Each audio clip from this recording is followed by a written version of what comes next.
제가 최근에 구두 한 켤레를 샀습니다. 구두를 오래 신다 보니까 구두 뒤축이 한쪽 면이 닳게 되면서 몸을 이렇게 걸을 때에 균형이 안 맞는 걸 경험하게 되었습니다. 뒤축 하나 때문에도 몸의 밸런스를 유지하는 것이 어렵다는 겁니다. 비단 구두만 그렇겠습니까? 여러분, 우리의 감정의 균형, 우리의 생각의 균형, 제일 중요한 우리 영혼의 균형, 신체적 균형, 여러분 잘 관리하고 계십니까? 여러분이 잘 아시는 운동화 중에 뉴 밸런스라는 운동화가 있습니다.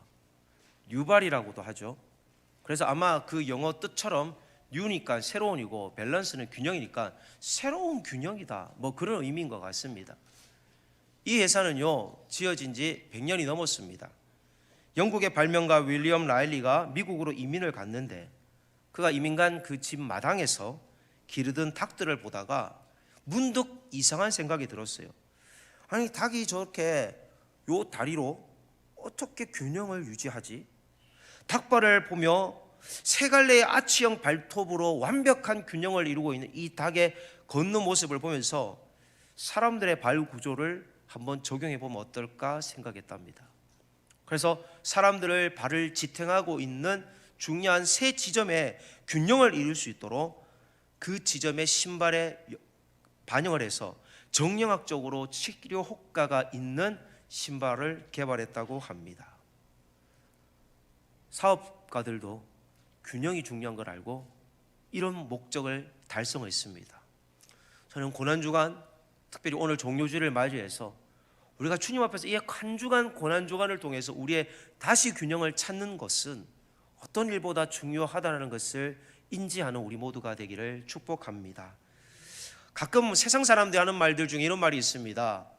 내가 하는 것은 로맨스고 네가 하는 것은 뭐라고요? 말하기도 좀 찝찝하네요. 네가 하는 건 불륜이고 내가 하는 건 로맨스다. 그러니까 내가 생각하는 것과 상대방이 생각하는 차이가 너무 크다는 거예요.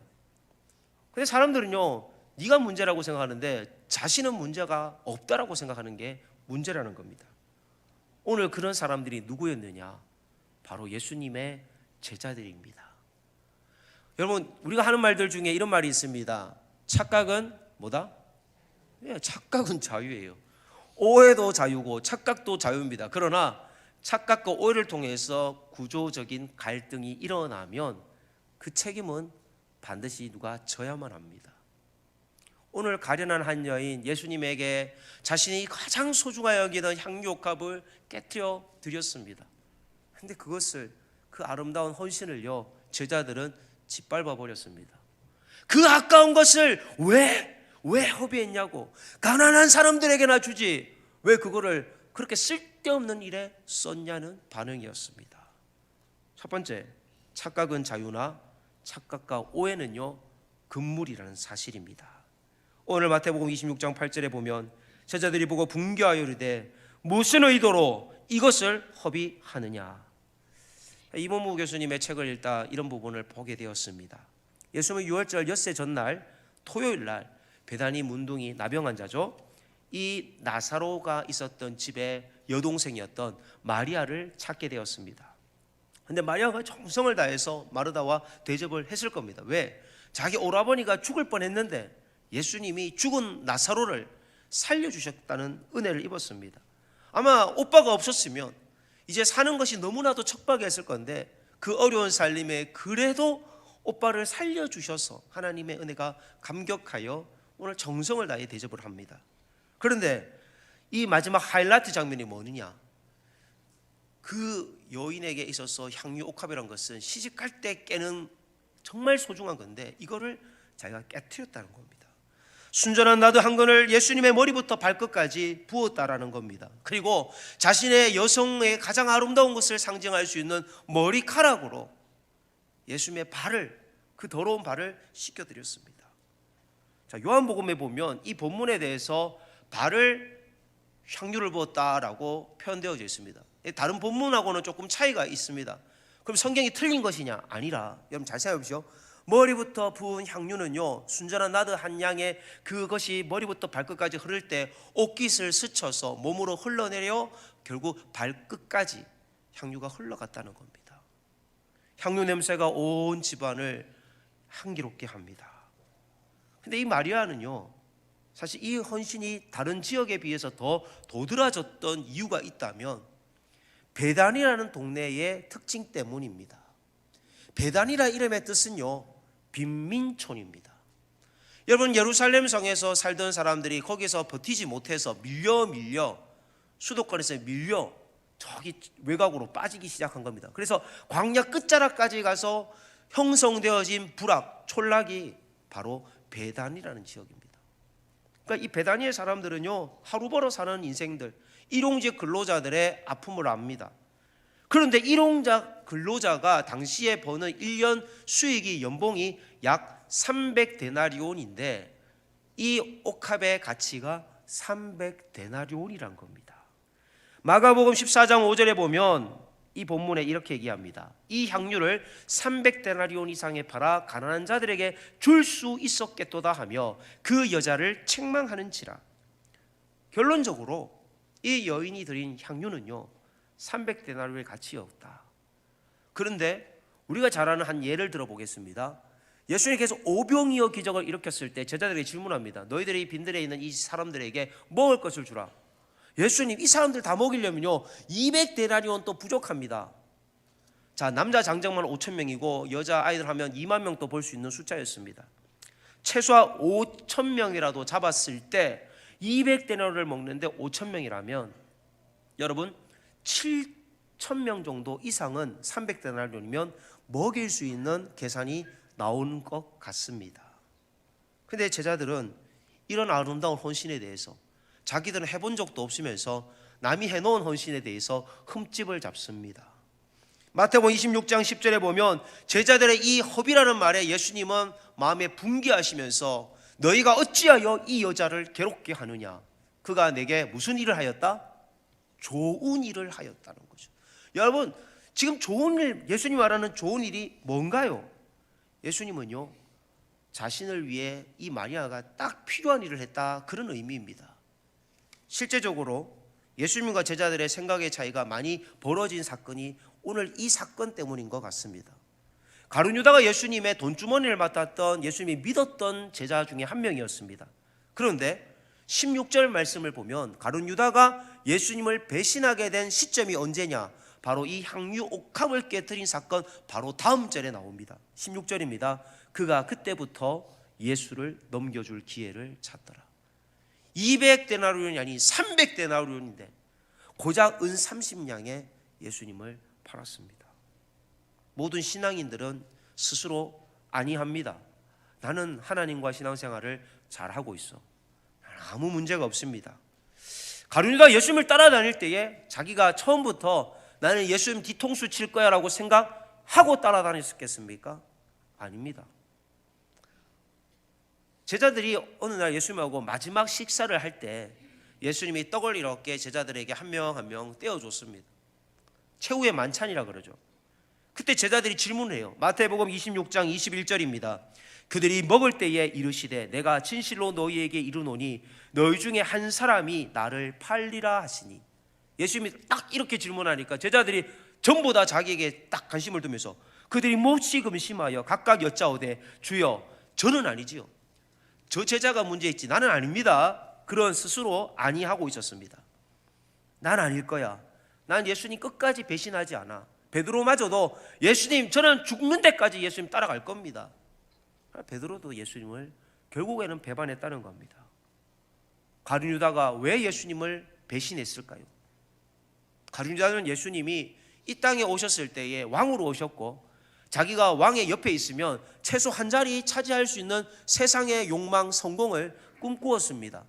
그러나 예수님이 죽어버리면 자기의 모든 소망은 끝나는 겁니다. 그것 때문에 예수님을 마지막에 버린 것입니다.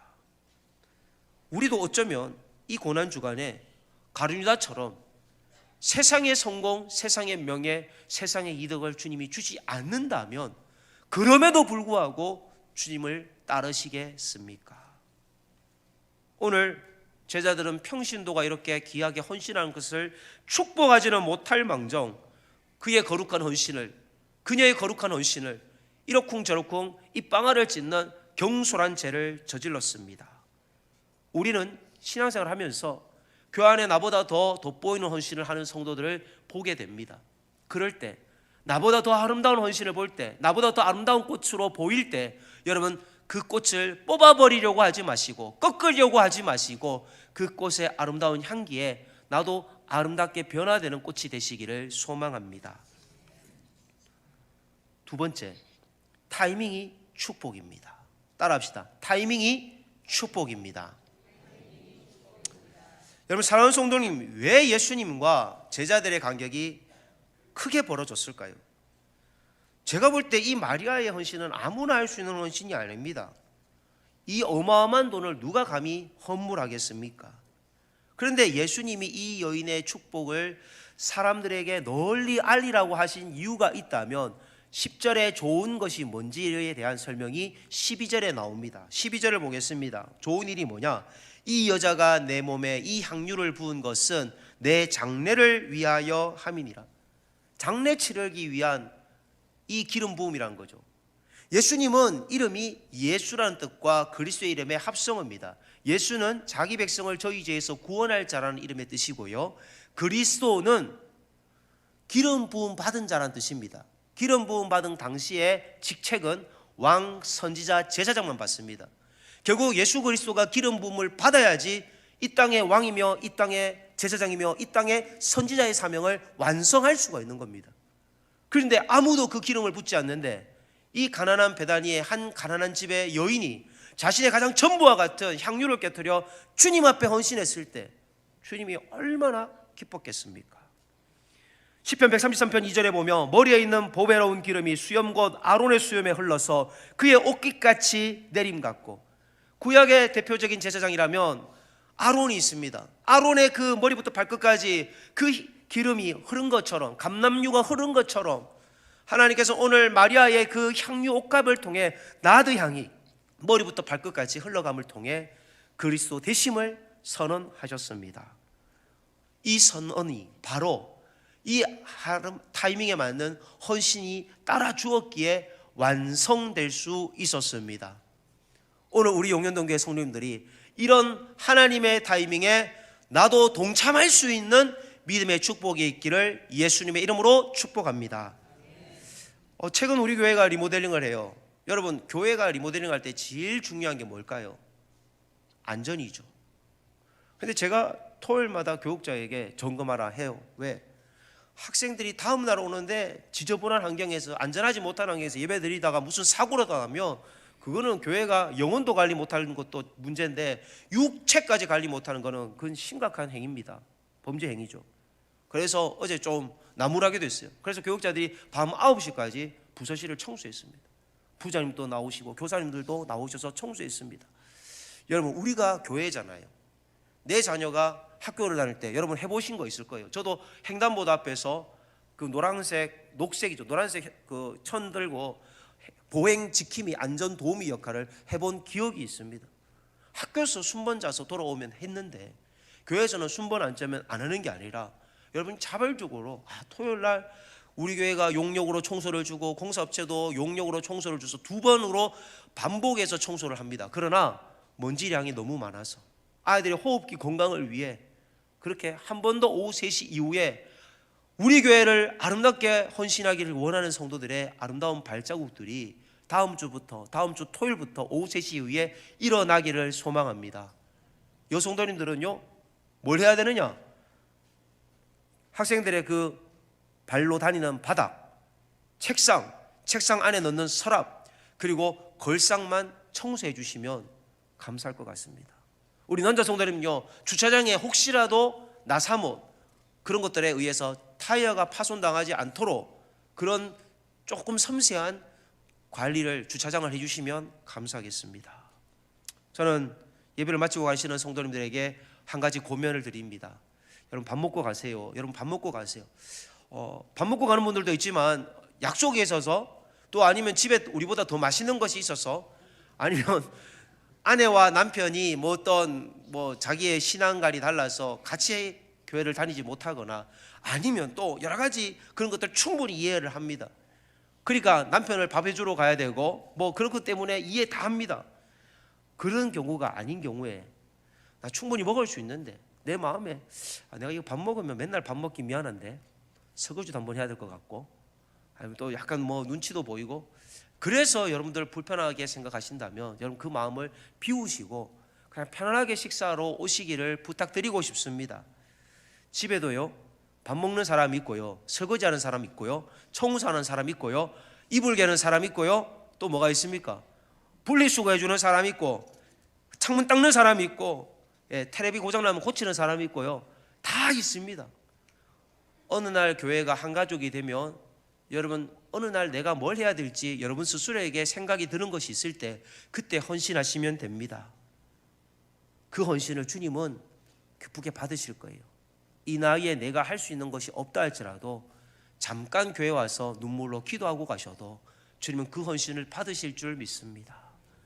저는 고난주간에 우리에게 주님이 무엇을 원하실까? 영혼의 균형을 원하고 있습니다. 그러나 아름다운 헌신을 통해서 그 제자 공동체보다 더 뛰어난 영성을 고백했던 마리아의 헌신을 주님은 이렇게 고백하라 합니다. 마태복음 26장 13절에 보면 내가 진실로 너희에게 이르노니 온 천하에 어디서든지 이 복음이 전파되는 곳에서는 이 여자가 행한 일도 말하여 그를 기억하리라 하시니라. 자, 우리 용현동 교회에 가족과 같은 교회가 되어져서 구역장과 구역원이 정말 친밀해져서 가족보다 더 끈끈하게 서로의 위로를 하고 서로를 아픔을 감싸 안아주며 그래서 마리아와 같은 서로에게 향유 옥합을 깨트리는 믿음의 축복이 있기를 소망합니다. 그래서 우리 교회가 그냥 껍데기만 교회가 아니라 이 속사람이 정말 아름다운 향기가 나는 그런 걸어다니는 용현동 교회가 되기를 예수님의 이름으로 축복합니다.